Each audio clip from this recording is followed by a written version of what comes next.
common experience. Somebody says, I did a ketogenic diet or carnivorous diet. I lost 6 inches off my waist. My triglycerides dropped. My blood sugar dropped. And then about a year and a half later, they say, something's wrong. I'm gaining weight in my abdomen. My triglycerides are back up to 183. My blood glucose is back in the pre-diabetic range. And that's because of the disruption of the microbiome, loss of beneficial species, overproliferation of species like Akkermansia. The intestinal barrier is disrupted. There's a big rise in endotoxemia. The premier source of patient-centered information on PKD and how to reverse it. This is Felix Mueller. Hello everybody, this is Felix, your friendly neighborhood kidney hacker, coming back today with another episode on the Reversing PKD podcast. Today I'm super honored to have Dr. William Davis on the podcast, and we'll be talking about the surprising connections between having too little fiber and having too high blood glucose, having endotoxin in the blood, and many other things that can worsen many different chronic conditions, including, you guessed it, PKD. You will also learn about his interesting invention, which is making yogurt out of a specific probiotic, which has all kinds of health benefits, including some potential benefits for PKD. Without further ado, here is the interview with Dr. William Davis. Welcome, everybody. I'm very excited to have Dr. William Davis today with us. He's the world-renowned author of the books Wheat Belly, Supergut, and also Undoctored. You have been a cardiologist for 25 years, right? 25 years before you went to the dark side, I guess. Right. We'll have a chat today about the microbiome and things like endotoxin, which we'll get into. Welcome, Dr. Davis. Thank you, Felix. Glad to be here. To start off, in one of your books, you're saying you want us to become smarter than our doctors. Can you tell us how we do that and why we want to do that? Well, sadly, it's worse in the U.S.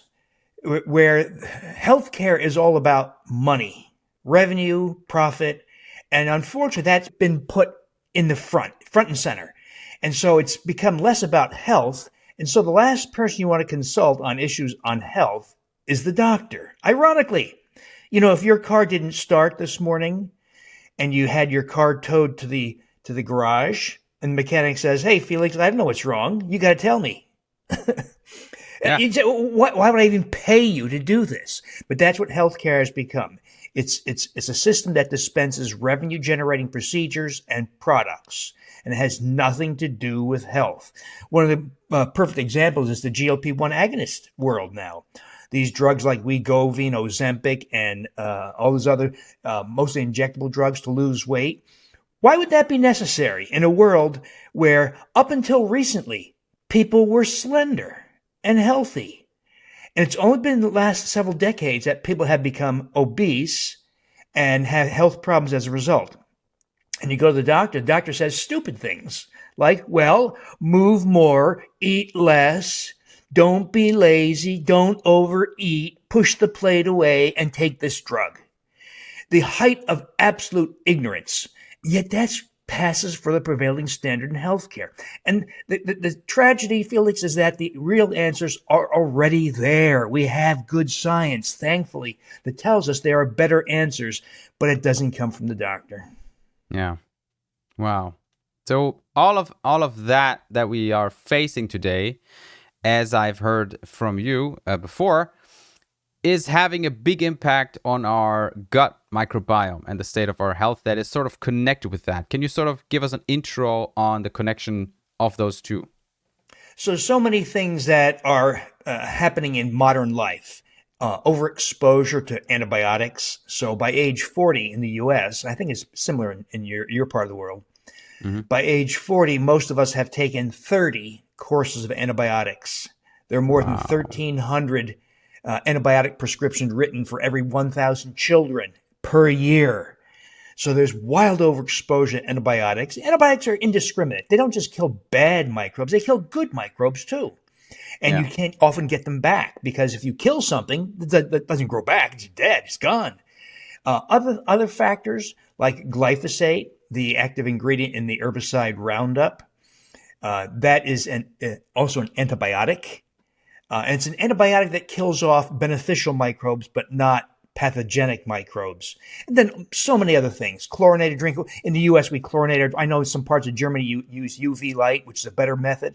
But in the U.S., they still use chlorine or chloramine, which is a ridiculous method that changes the microbiome of the gastrointestinal tract.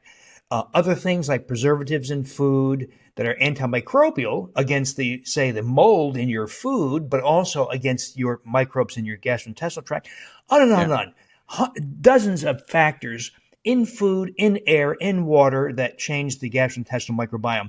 And it has, among its effects, it's killed off literally hundreds of microbial species in the human gastrointestinal tract, which in turn has allowed the proliferation of fecal microbial species. These are species like E. coli, Salmonella, Citrobacter, Campylobacter, Pseudomonas, etc.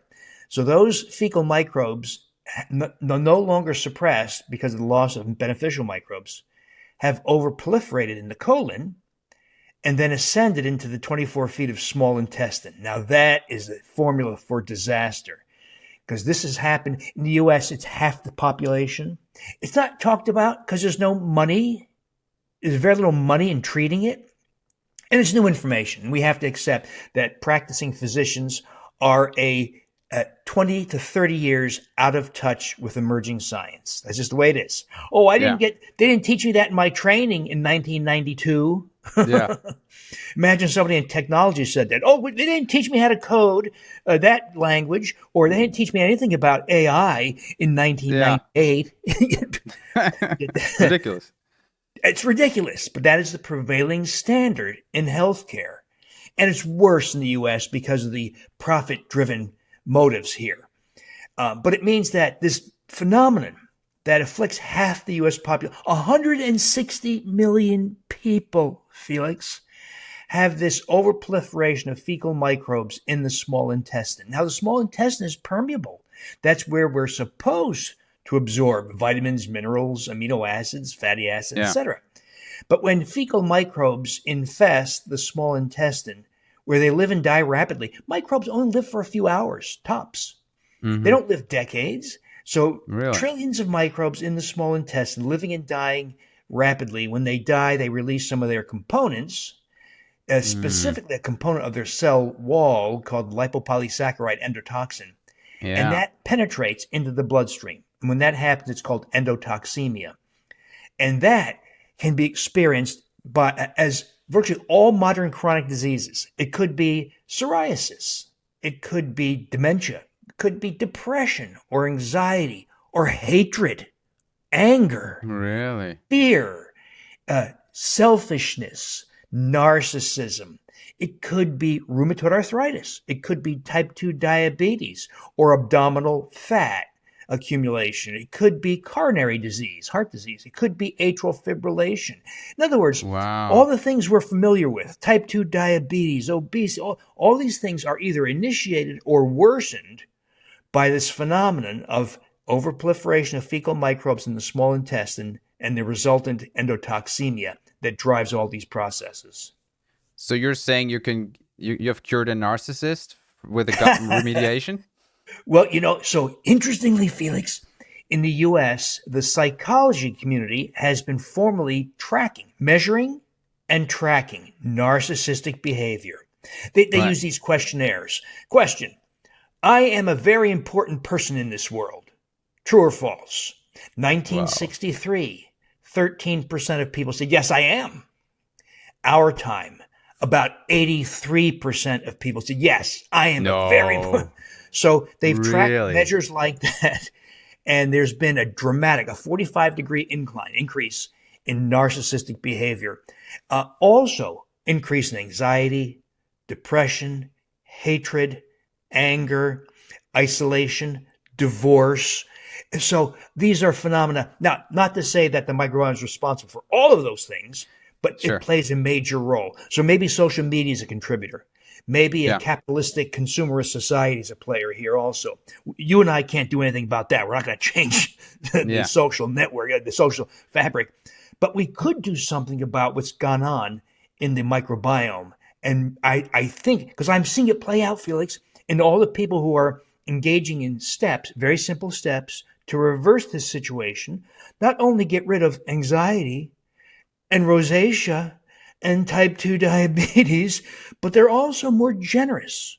The intensity of love and affection for their families is increased. The acceptance of other people's opinions is increased. Really? Anger and hatred Wow. is reduced. Humans have always been angry and guilty of hate. Yeah. Humans are a violent species. Yeah.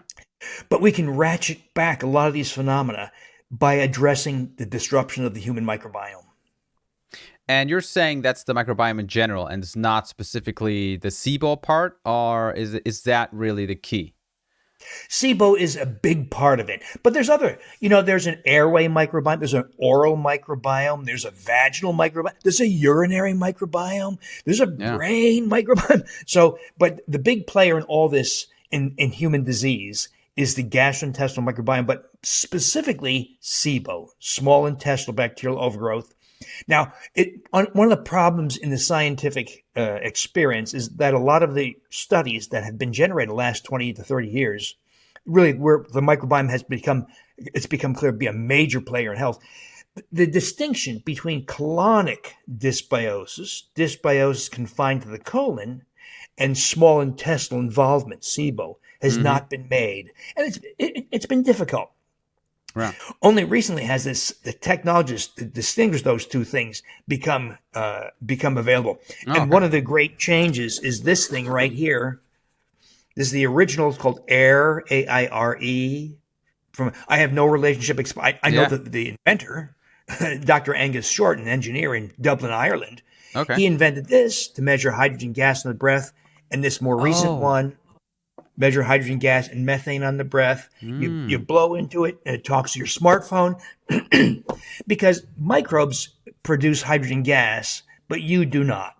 So we can use these devices as mapping devices to tell us where microbes are living. Okay. And Felix, until about several years ago, I thought SIBO was this rare thing until the AIRE device came out, and I have a large audience, as you know, and thousands of people start testing, and it's shocking that it's shocking how many people tested positive. Now, you might say, well, is the device legitimate? Is the method, is the science legitimate? Well, here's what happened. So people test positive. So it's you blow in the device, talks to your phone, 0 to 10.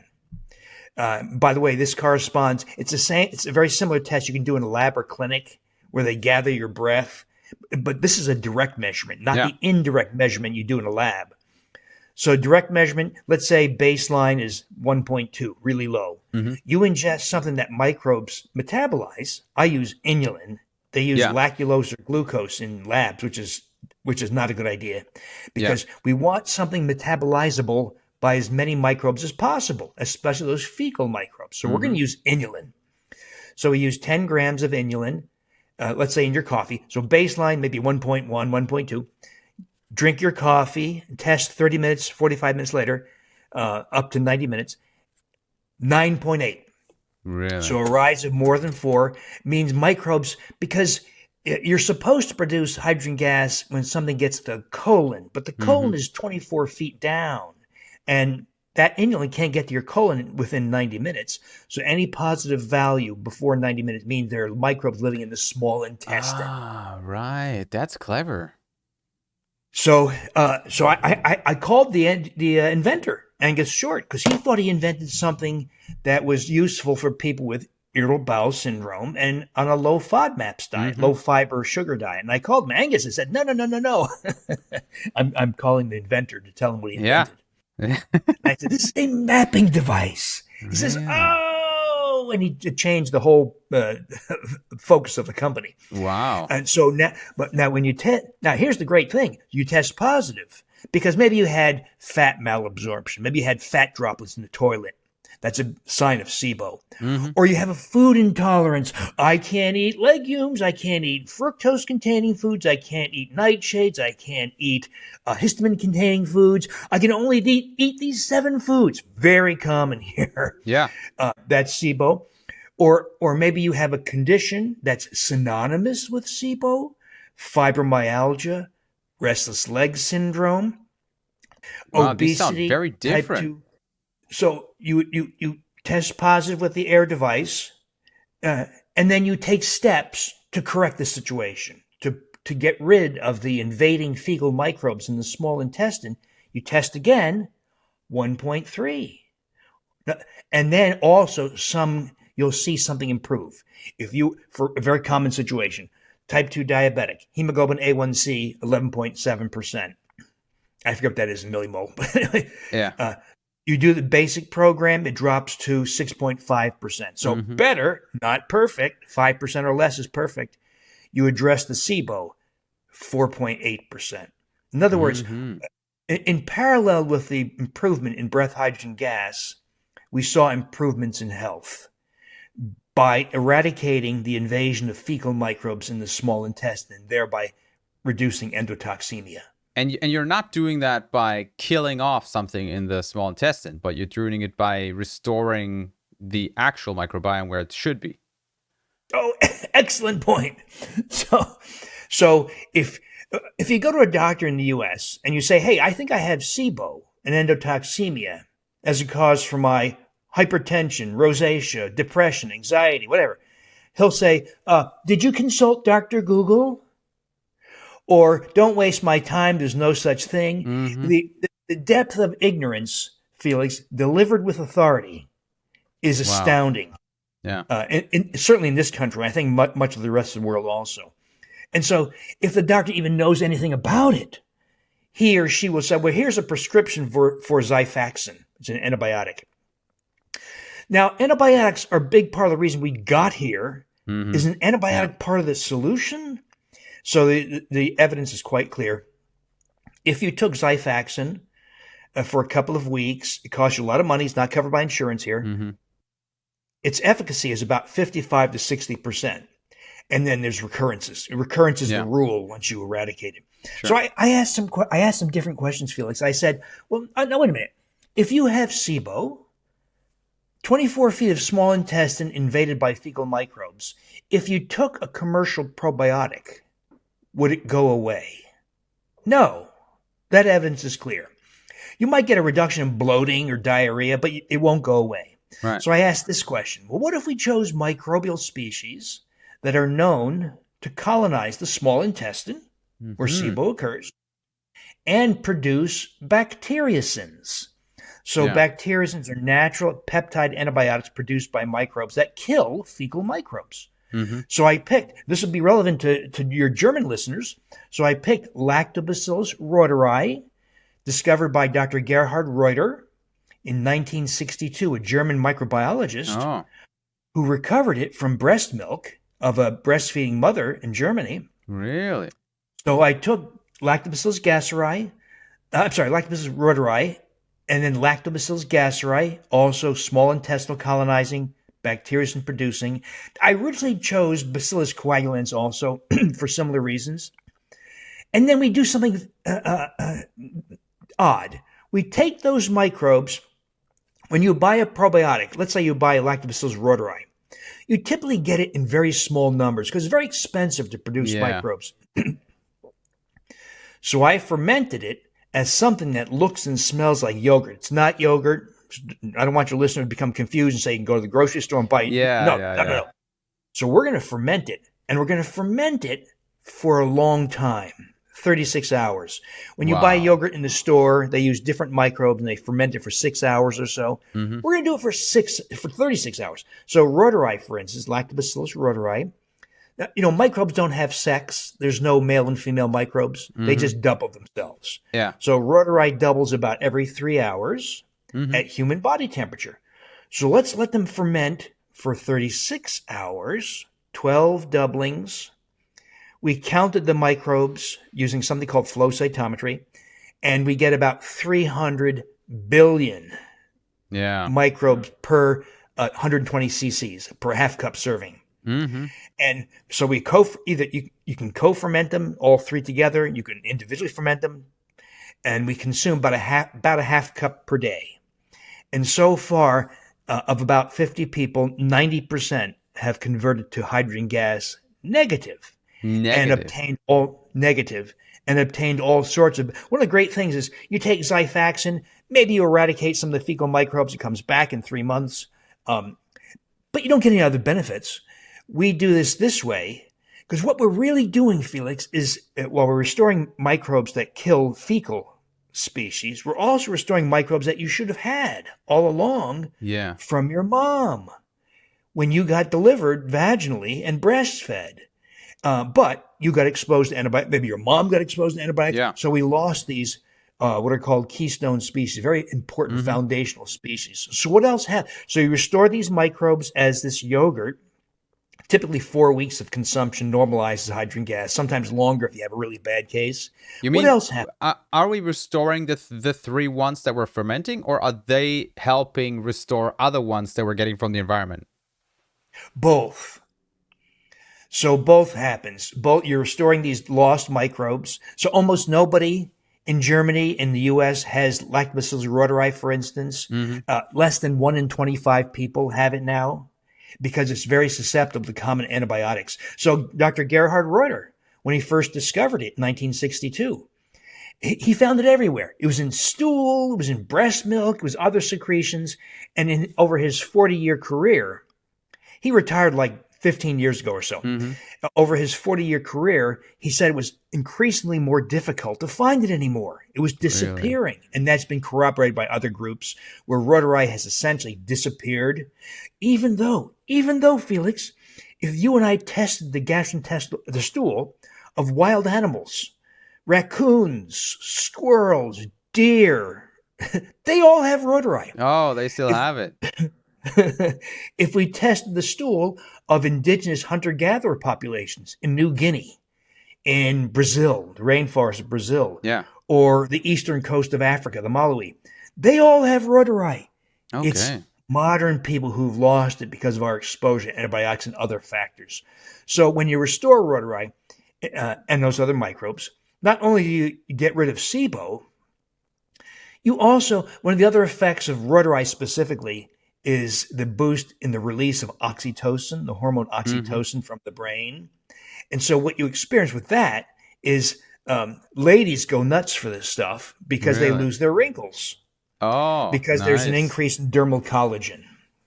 And that we did a clinical study and documented that is true. You get a dramatic increase in dermal collagen. So ladies lose their crow's feet. They lose their smile lines. Over a longer period, you lose your forehead and nasolabial fold wrinkles. So ladies love it for that. That's low oxytocin if people have that. That's interesting. Is smoking correlated with low oxytocin, or is that a different? Because I always see in smokers, you can see they have those small wrinkles around it. They have bad collagen. Not to my knowledge. It's probably not the oxytocin. It's just all the other stuff that's in the smoke. you know what's happened, Felix, is this idea that you and I can endogenously provoke oxytocin is a brand new idea. So up till now, everyone thought you had to either produce it. People say silly things. I hug my partner or my dog, and I get a surge in oxytocin. For a few seconds, maybe a few minutes. What you and I want is around the clock. Surges in oxytocin. Baseline. So you can't do that. How often can you pet your dog? Yeah. That's quite limited. And so the only practical means of getting oxytocin in clinical studies is to take an intranasal inhaler, shove it up your nose, 3 squirts every 6 hours, and even then, it doesn't go body wide. It's very limited. And you get peaks and valleys. Yes, in the brain, but not in the rest of the body. And so that's why they use it, for instance, in kids with autism. But imagine trying to chase down a kid with autism and try to shove this thing up his nose. Yeah, and autism, they need gut remediation anyway, right? Yes.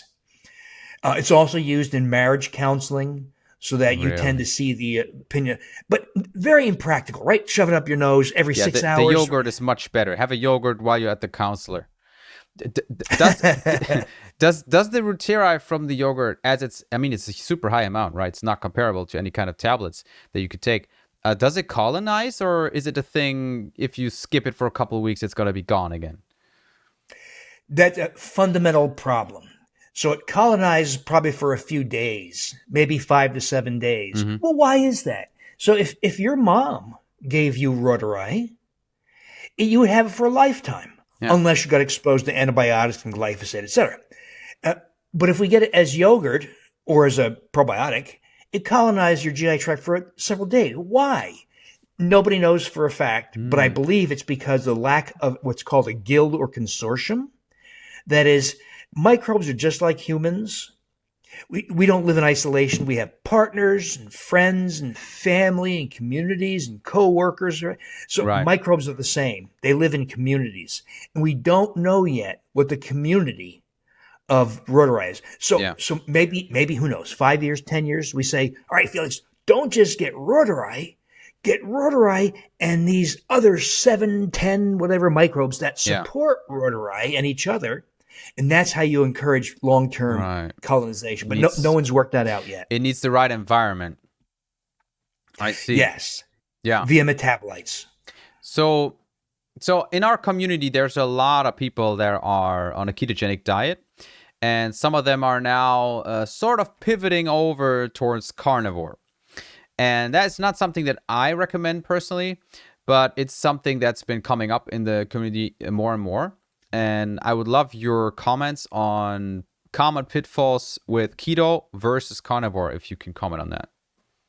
Well, several issues. So the ketogenic diet, ironically, is the best studied diet ever. Really? And that's because it was found about a century ago, long time, that children put on a ketogenic diet had a reduction in intractable grand mal seizures. In other words, if you have a child who's, let's say, 3 years old having 10 seizures a day, they get brain damage as well as physical injury. So, and the drugs might not work. So it was discovered that if you put that child on a ketogenic diet, there's about it cuts the frequency of seizures in half. It's not a cure, but it reduces frequency of seizures. So what happens to those children put on a ketogenic diet? They stop growing. Mm-hmm. They have about 8% of them develop kidney stones. These are children who don't get kidney stones. They get kidney stones. They get osteoporosis, thinning of the bone. So you have a 14-year-old who's been on a ketogenic diet for 10 years. They have osteoporosis. Yeah. They have unfavorable changes in the gastrointestinal microbiome. They lose diversity. They lose hundreds of species. And you have proliferation. So when you don't get fibers, that's the thing that's wrong with ketogenic and carnivorous diets, the lack of fibers from things like legumes, jicama, chickpeas, garbanzo beans, onions, garlic, all those kinds of. When you fail to get those kinds of things, numerous microbial species die because they rely on those fibers, those so-called prebiotic fibers. Yeah. Well, when you lose those other species, there are selected species that thrive in that environment.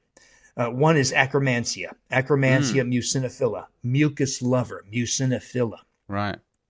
So when it loves fibers, but when you fail to take in fibers because you're strictly ketogenic or carnivorous, not everybody does it this way, but with the people who do it and fail to take in fibers allow the proliferation of species like Akkermansia, which then turns to human mucus, muciniphila, mucus lover, and it causes colitis, intestinal inflammation, the intestinal barrier is disrupted, and that endotoxemia issue becomes much worse. There's a big rise in endotoxemia. So common experience. Somebody says, I did a ketogenic diet or carnivorous diet. It worked great. I lost weight. I lost 6 inches off my waist. My triglycerides dropped from 280 to 73. Yeah. My blood sugar dropped. I feel great. And then about a year and a half later, they say, something's wrong. I'm gaining weight in my abdomen. My triglycerides are back up to 183. My blood glucose is back in the pre-diabetic range. In other words, everything starts to unwind. Yeah. And that's because of the disruption. And they start to have constipation and intestinal and abdominal pain. That's from the disruption of the microbial composition of the microbiome, but specifically loss of beneficial species and overproliferation of species like Akkermansia. Akkermansia is a good player. We like Akkermansia. If it's confined to about 5% of all microbes in the GI tract. Yeah. When you go carnivorous or ketogenic, it increases to 18%, 24%, 36%. It comes to dominate the gastrointestinal microbiome. And that's when it starts to eat you. Yeah. Can these species also thrive on the actual meat that people are eating? Not Akkermansia, but you're right. When you put your diet heavily in favor of meat, there's a proliferation of other species, especially hydrogen sulfide producing species like Bilophila or Desulfovibrio. These are colon cancer producing species, by the way. So there's an increase in hydrogen sulfide gas production on the breath from the proliferation of hydrogen sulfide gas producing species, and that also is disruptive. It causes rise in blood glucose, weight gain, Right. abdominal symptoms, and also risk for colon cancer. You're saying these species cause also a rise in blood glucose because I've seen people on, and by the way, I recommend people eat all the non-starchy vegetables that they can get in, right? And I also recommend to do 1 carb day a week, right, where they go nuts on carbs, right?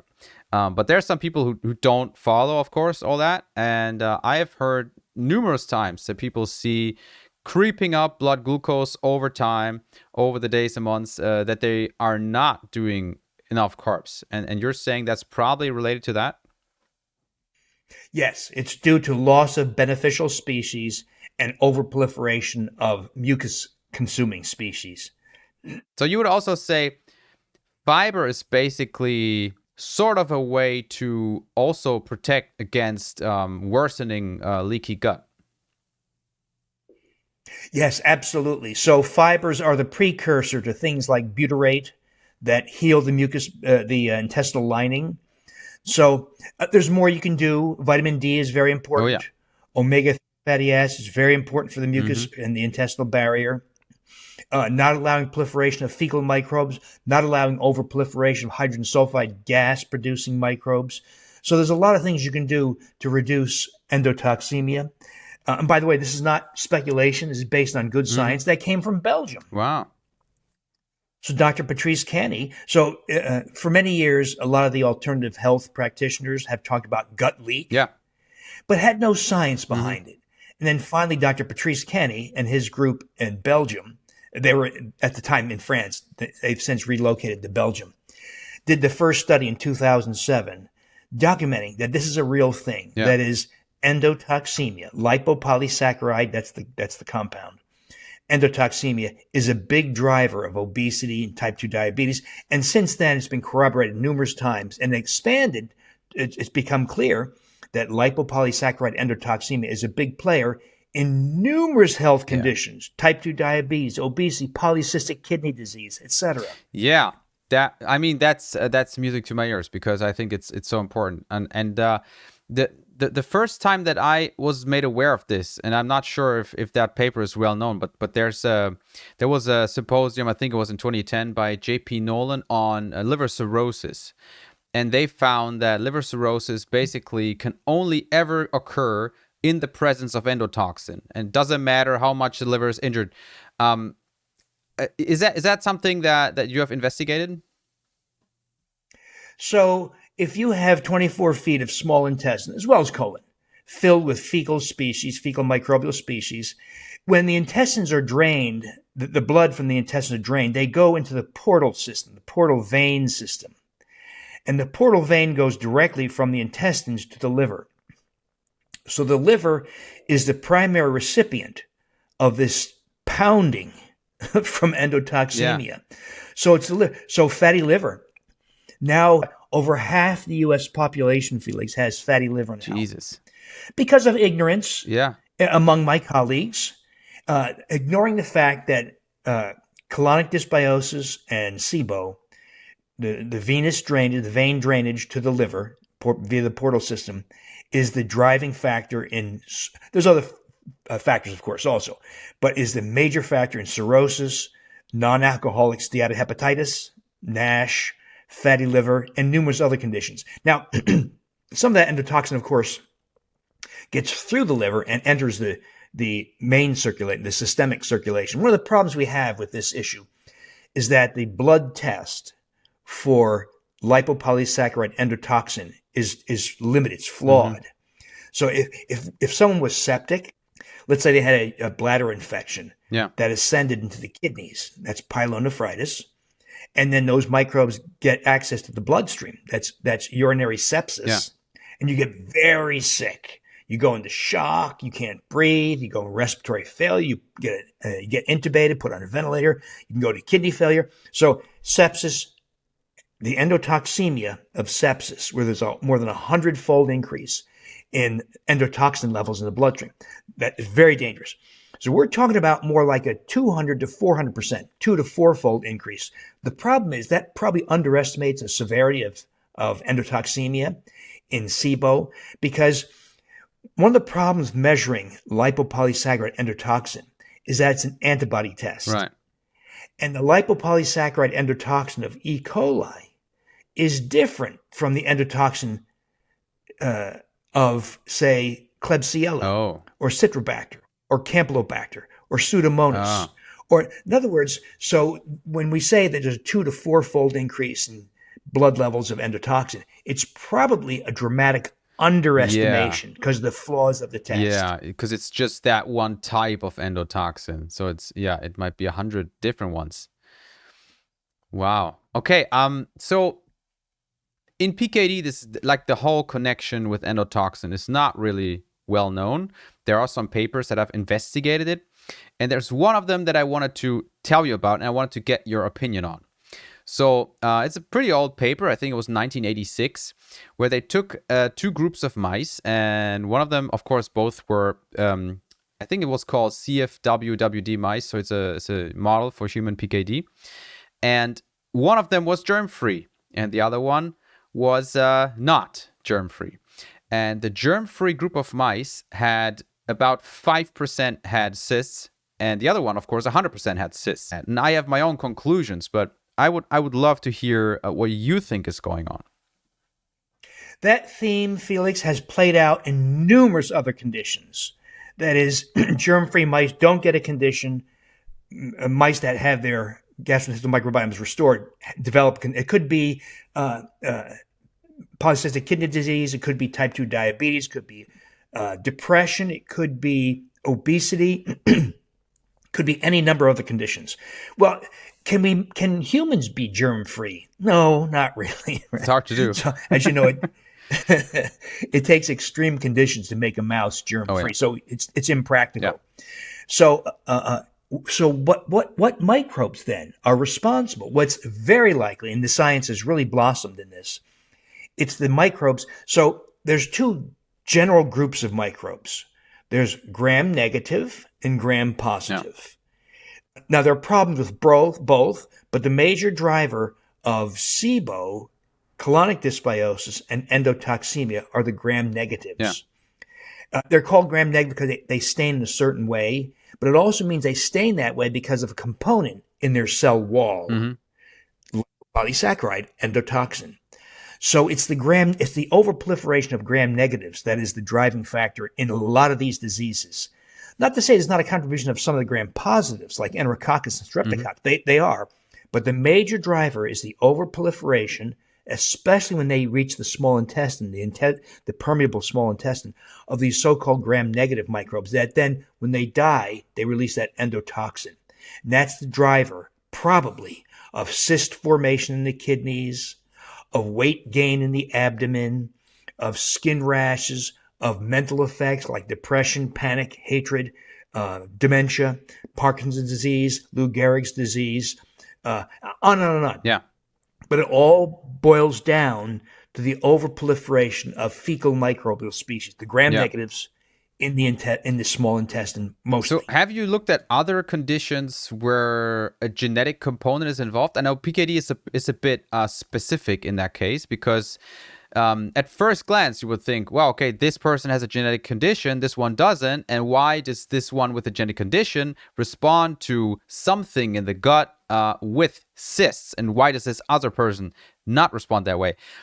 I think I have an idea of why that could occur. Do you have one as well? So there's a lot we don't know. Yeah. That is, why does somebody with a genetic predisposition, it might be to polycystic kidney disease, it could be PCOS in ladies that makes them infertile, it could be type 2 diabetes, it could be dementia. Yeah. Alzheimer's dementia. It could be psoriasis. It could be migraine headaches. Yeah. So why do some people? So if we have one person with endotoxemia, SIBO, and they experience maybe nothing. Yeah. They don't know they have it, but it shows up as colon cancer at age 72. This other person has endotoxemia. They experience polycystic kidney disease or painful menstrual cycles in a female, or depression or anxiety. So in other words, there are genetic predispositions that are unmasked by the appearance of endotoxemia. So, we could say, well, let's develop a gene therapy to correct the gene. Or we could say, no. Let's find the provocative factor, in this case, SIBO and endotoxemia, and correct that. And now if I said, Felix, the way to manage this process, SIBO and endotoxemia, is to take your small intestine out surgically. Great idea. You would say, oh, well, crap. No way. You better be damn certain this is true, right? Yeah. Because your life is going to be screwed up. Yeah. What if I said the solution is something that looks and smells like yogurt, right, that you make in your kitchen, and costs almost nothing? Yeah. Well, you can see that that's a curse and a blessing, right? The curse is the doctor can't make thousands of dollars from the process. The blessing is you can do this yourself and screw the doctor. Yeah. I've actually made your yogurt quite a lot, and I love it. And I actually wanted to ask you about it. Have you ever thought about or done it with raw milk? I've not. Here's the issue with raw milk. So let's say you got raw milk and there's a little teensy weensy bit of listeria. Oh, yeah. Sure. Listeria monocytogenes. Yeah. Or Staphylococcus aureus. So the process of fermentation means you amplify bacterial counts. Yeah. So let's say there's a little bit of listeria in there and you ferment it and you increase the count of listeria. Well, now you can die of that yogurt. And so thankfully, a death, at least in the U.S., from raw milk it happens.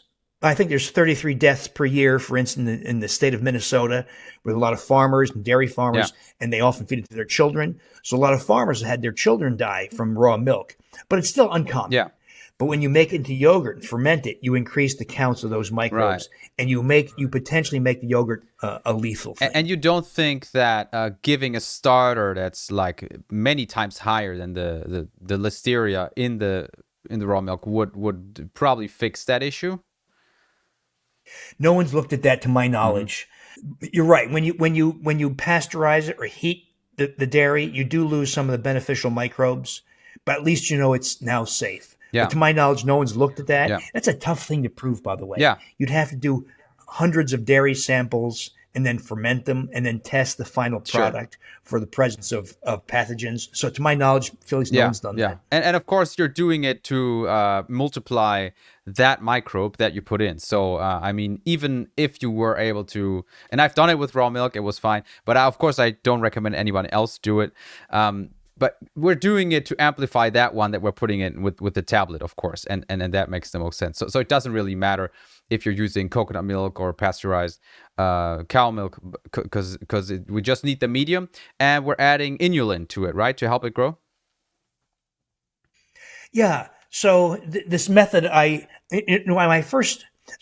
what happened was I got the first microbe from a Swedish company, BioGaia. Mm-hmm.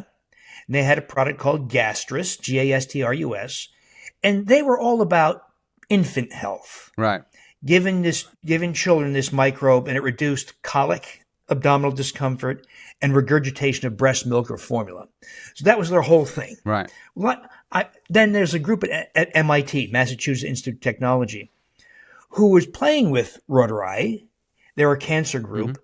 Because rhodori has been shown to kill cancer cells, especially intestinal cancer, colon cancer.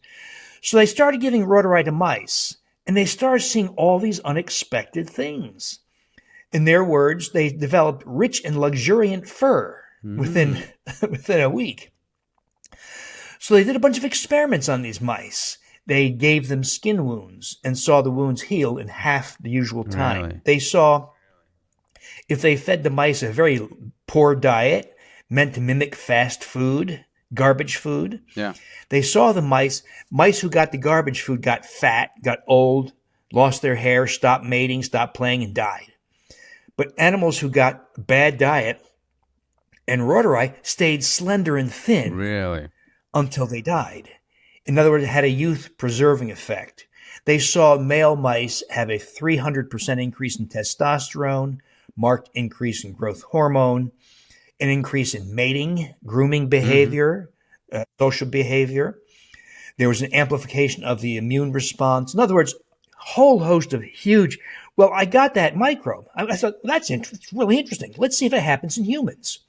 So I got the microbe it was commercially available as the Biogaia gastris, but it was sold in such small numbers because it was made for infants. So I thought, how can we increase it?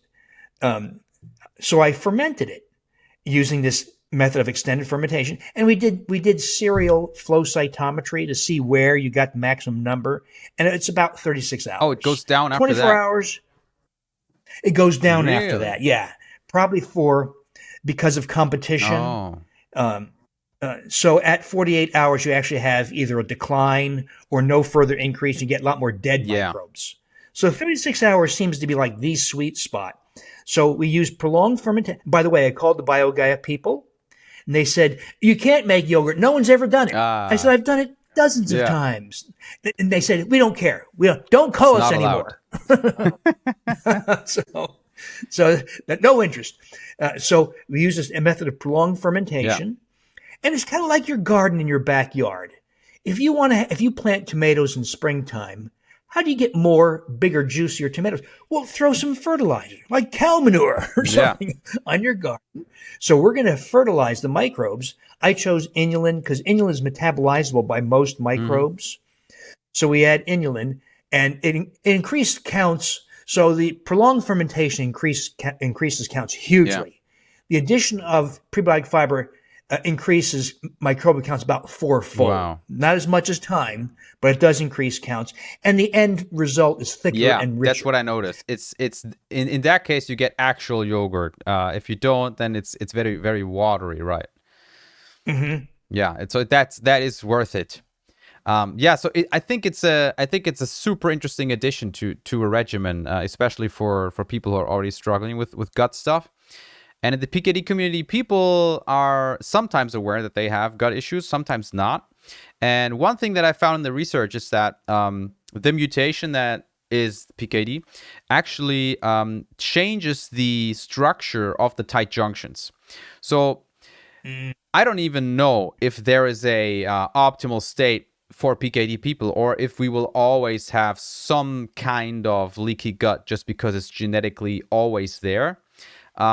Not knowing if that impacts it or not. What would be your 3 top tips for people who might have this and are looking at reducing endotoxemia, maybe even if they have a changed structure of the tight junctions? So never neglect fibers. So if you're ketogenic or carnivorous and you lack fibers, you've amplified you've disabled your tight junctions and you increased endotoxemia. So you must get those fibers.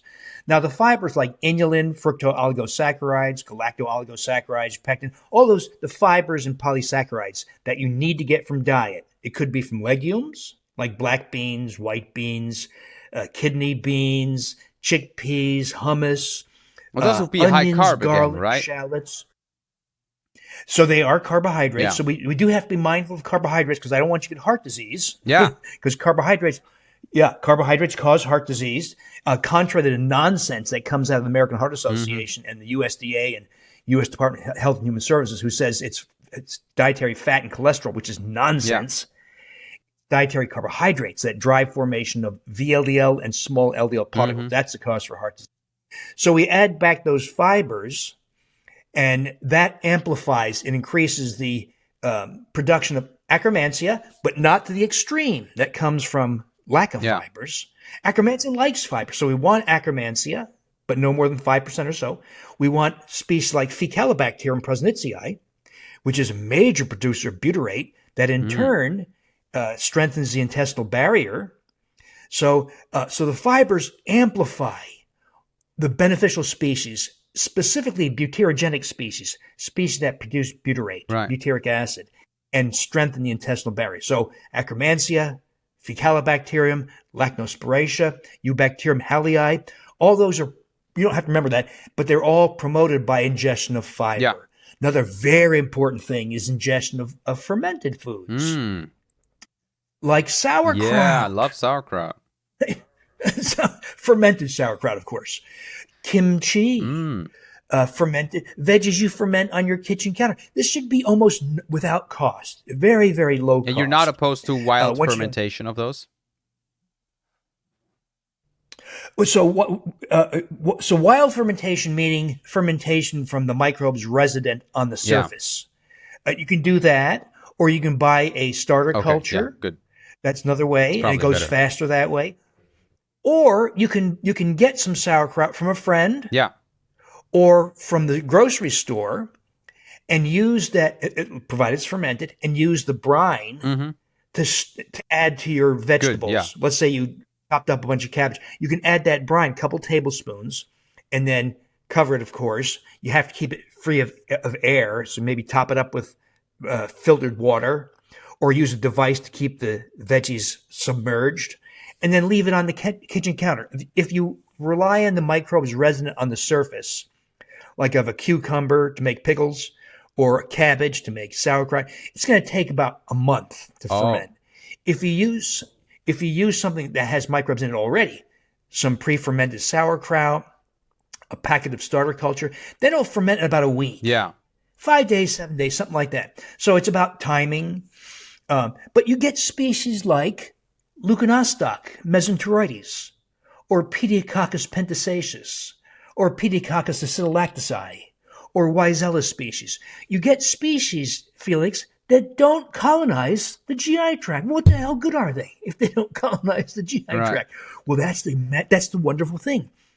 Even though you get these fermentation species in your sauerkraut or other food, they pass through, but somehow, no one knows exactly how, somehow they encourage the proliferation of all those beneficial species that produce butyric acid and increase the integrity of your mucous barrier.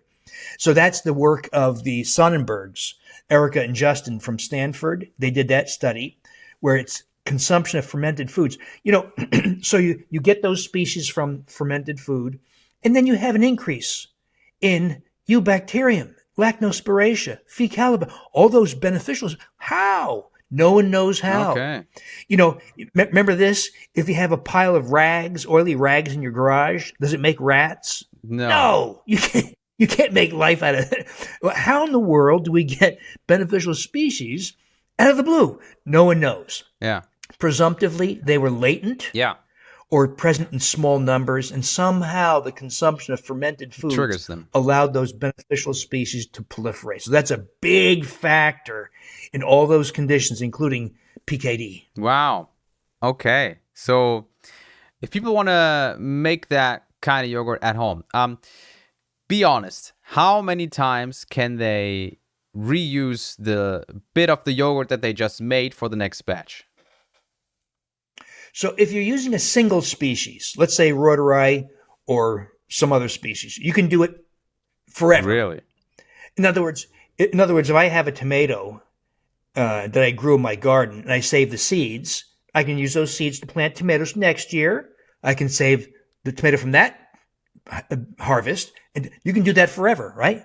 Same thing with a single species. What we don't know, and we're planning to do DNA analyses to figure this out. What if I co-ferment 3 species? Well, one or other species may come to dominate over time. So we don't know does it happen at the second batch? Does it happen at the 10th batch? We just don't know. So what I tell people, until we do the science, maybe at the 5th or 6th batch, made from a prior batch, start from scratch. Because we don't know what happens to the relative counts. And I'm sure there's also contamination, right, in the kitchen? Contamination rarely occurs with bacteria, because you're talking about bacteria in the air. So there's no E. coli in the air. There's no Pseudomonas in the air, but there are fungal species or mold. So some people do get mold contamination. So if you see like Yeast, an right? orange or pink or black yeast, yeah, If scrape it the off, throw yogurt it away. starts smelling like yeast, I've had that happen once. That's probably a mold contamination, isn't it? That could be that. Another source of contamination is that prebiotic fiber. So if we buy inulin, it's Oh, not yeah. sterilized. We've submitted it for testing, and there's a very, very low number of Hmm. microbes, but there are some Right. microbes in the inulin. And of course, there's always if you didn't do a good job of cleaning your Hmm. utensils. But in general, it's from the inulin or other prebiotic fiber, and it's from the air from fungal species or mold. Those are the most common issues. Yeah. You recommend doing it with coconut milk, right? So here's an issue to know about, Felix. So people say, I don't want dairy. Yeah. Well, this method of prolonged fermentation, so it converts the lactose to lactic acid. That's why it's very Hmm. tart. So there's almost no lactose. So people who are lactose intolerant, it's usually not a Yeah. problem because there's almost no Yeah. lactose. And the accumulation of lactic Hmm. acid acidifies the yogurt. So if we test the pH, which I've done, Hmm. it's tenfold more acidic than conventional yogurt. So the Really? pH of conventional yogurt is 4.5. The pH of our yogurt is 3.5. Really? The pH scale is Yeah. logarithmic, so it's tenfold more acidic. Well, that level of acidity breaks down or denatures the casein. Hmm. So in North America, casein beta A1 is the form of casein. And that has implications for immune Yeah. activation, autoimmune Yeah. disease. Big issue. Well, we break down the casein with that pH. Now, what we don't know is, so we don't know how effective it is in breaking down the specific sequences within casein that are immunogenic. We don't know Hmm. that yet. But it seems to be much better tolerated. But that all said, some people still say we don't want we don't want dairy. So you can use coconut milk. You can actually ferment all kinds of things. You can ferment salsa, Oh. pico de gallo. Uh, here's an important rule for your listeners. Think about microbes for fermentation in two categories: microbes that ferment at room temperature, and microbes that ferment at human body Hmm. temperature. So rotari, gasseri, etc., are human body temperature fermenting microbes. So you need to recreate human body temperature, 37 degrees or Hmm. so Yeah. Celsius.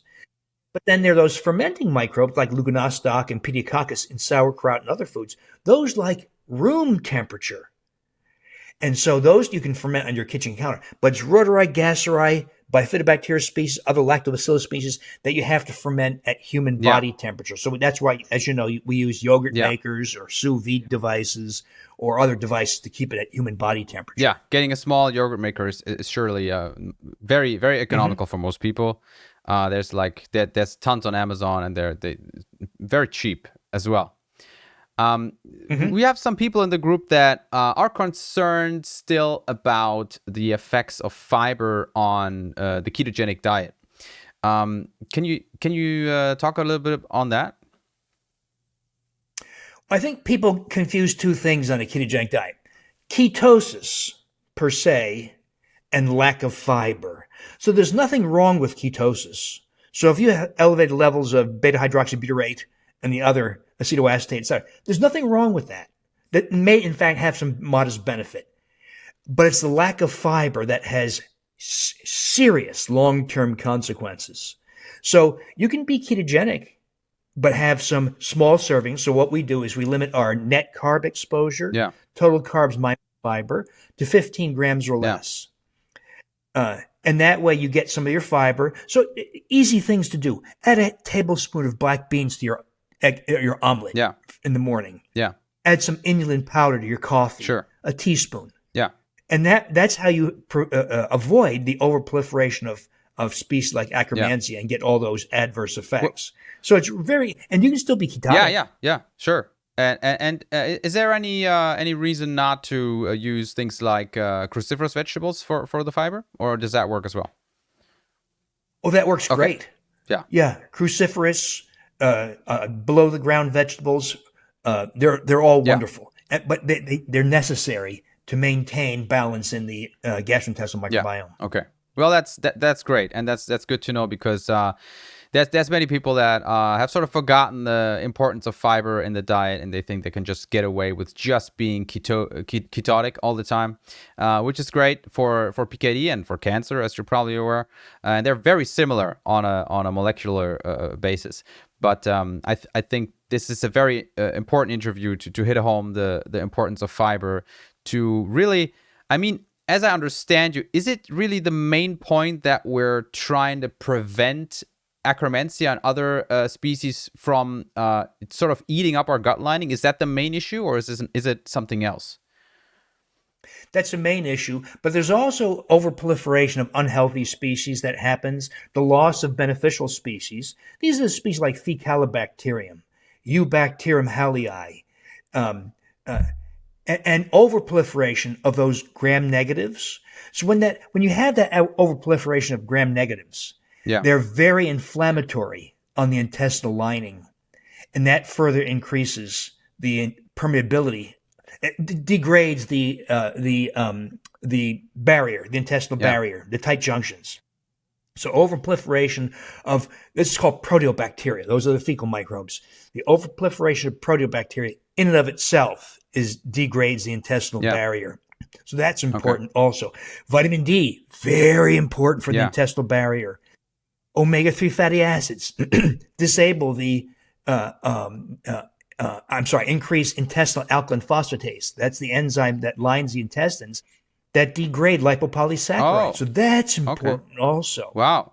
So all these things add up and play a role. Not eating wheat and grains, because the gliadin protein of wheat increases intestinal permeability. It's the worst, isn't it? I mean, that you're the guy that made that very famous, because it's really like shooting holes in the gut lining, right? Weizenwampe. Yeah, exactly. We have that here. Are you also combining it with other things like polyquins, like glutamine protocol for increasing the gut lining's strength, or things like humic and fulvic minerals? Do you also have some investigations on those? Well, here's a basic philosophy I follow. It's going to sound weird, and it's really tough for a lot of people to understand this. But once you get it, a lot of things clarify. And that is, I try to avoid treating things. There are times where you have to do that. Like if you have really bad SIBO, maybe you have to treat it. But in general, let's get away from the idea of treating things. So if you're a type 2 diabetic and have high blood glucose, the doctor says, here, take insulin, take metformin to treat the blood glucose. What if we instead said this? Let's not treat some phenomenon like a degraded intestinal barrier or high blood glucose or obesity. Let's instead address the factors that allowed that condition to emerge in the first place. Yeah. When you do that, type 2 diabetes goes away. Abdominal obesity goes away. A degraded intestinal barrier gets better. Migraine headaches go away. Anxiety goes away. In other words, regardless of the label we apply, they tend to go away. Yeah. And so by getting those fibers that increase deuterogenic butyrate producing species, getting fermented foods. And by the way, these are all things that primitive humans have been doing for millions of years. All we're really doing, Felix, is restoring things that we've lost or that have been ruined by modern life. And so when we get into things that treat the intestinal barrier, so we're already doing a lot of things, right? We're getting rid of SIBO and the proliferation of proteobacteria that increase the intestinal barrier. We don't eat wheat and grains because humans did not eat wheat and grains until recently. That improves the intestinal barrier. We get vitamin D because you're supposed to run around naked in a hot sun. We're going to get omega-3 fatty acids that increase the intestinal barrier because you're supposed to eat brains of the animals you kill, as well as fish and shellfish. But we can't because there's mercury and cadmium now, those things. So we get omega-3 fatty acids. Do we need to treat the intestinal barrier with glutamine or with epigallocatechin from green tea or other factors like the essential oils from clove? You can do those things. but it's probably not addressing the actual cause. Right. It's just kind of a Band-Aid on things, but there's no harm. Glutamine is harmless. Yeah. Eugenol from cloves is harmless. Yeah. In small quantities. Yeah. The epigallocatechin, other catechins in green tea, harmless, but they may be beneficial. So I see those things mostly as kind of a near-term thing when you're just getting started, and not necessarily long-term, because the long-term things are reorganization of the gastrointestinal microbiome, fermented foods, omega-3 fatty acid to compensate for a lack of brain consumption in fish, vitamin D one uncertainty here is, sun is beneficial for a variety of reasons, but one reason is the ultraviolet radiation end of the spectrum that activates vitamin D in the skin. Yeah. But another neglected area is the infrared spectrum that penetrates the body and has been shown to improve insulin resistance. Right. What's not clear is, does it also improve the intestinal barrier? Really? My bet, Felix, is that it does. Wow. Now, you and I live at a latitude that is, so in the summertime, you and I go outside, get all the infrared radiation we want. That's the spectrum that causes warmth. But it's wintertime. I'm in Chicago, and the last 4 days have been dark and gloomy. Yeah. There's no sun to talk about. It's too cold. So should we get exposed to infrared radiation as part of this formula for improving the intestinal barrier? Very uncharted territory, but my bet is that's part of the solution also. Vitamin D, as well as the ultraviolet range of the spectrum, and address the infrared end of the spectrum also. But a natural return, it's a natural, we're not treating anything, right? Yeah. We're getting re-exposed to the sun like our ancestors did. Yeah. Yeah, and our community is already very fond of infrared lights, so they will be delighted to hear this. And one or more people would probably be inclined to invest in something in that area. So I guess you're a fan of the incandescent ones, or are you an LED guy? Well, for energy and cost purposes, LED, of course, but incandescence has its benefits, and that's the red spectrum. Yeah. So personally. You and I spent a lot of time at the computer, right? Looking at blue wavelength. Sure. And if you're like me, I replaced all my bulbs with LED because it's cost saving, right? And it doesn't take as much energy. Then I found my eyesight deteriorating. I had a hard time focusing on the computer. Yeah. I could only do a little bit of computer work and I couldn't see anymore. And I started to see weird things. So I thought about this infrared thing. So I replaced the LED bulbs at my desk right here with incandescent bulbs.